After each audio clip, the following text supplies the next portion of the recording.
Corona update, कितनी मौत हुए, कितने रिकवर हुए, सिर्फ मिथिला मंच न्यूज पर। कोरोना का अब डराने वाला सबसे बड़ा सच ये है कि अब ये कम्युनिटी ट्रांसफर होने लगा है।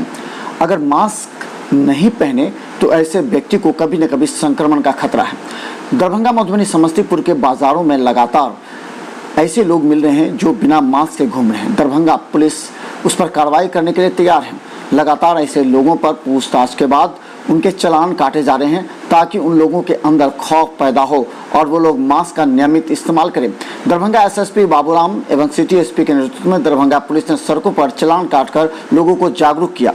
तो अब बता दें, जो आंकड़े सामने आ रहे हैं, सबसे ज़्यादा जो डरावने वाली बात थी वो पटना का, यानी कि 1558 कुल केस थे जिसमें 13 की मौत हो गई थी। वहीं समस्तीपुर में 422 कुल मामले थे जिसमें 7 की मौत हुई। 343 रिकवर होकर अपने घर वापस चले गए।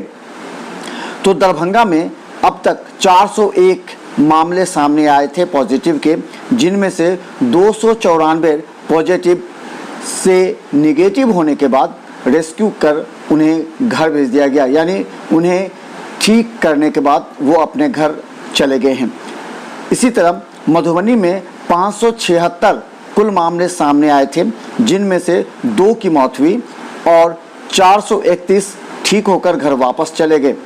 इस तरह अगर कहें तो समस्तीपुर में कुल 7 की मौत हुई, दरभंगा में भी 7 की मौत हुई है और मधुबनी में केवल 2 की मौत हुई है।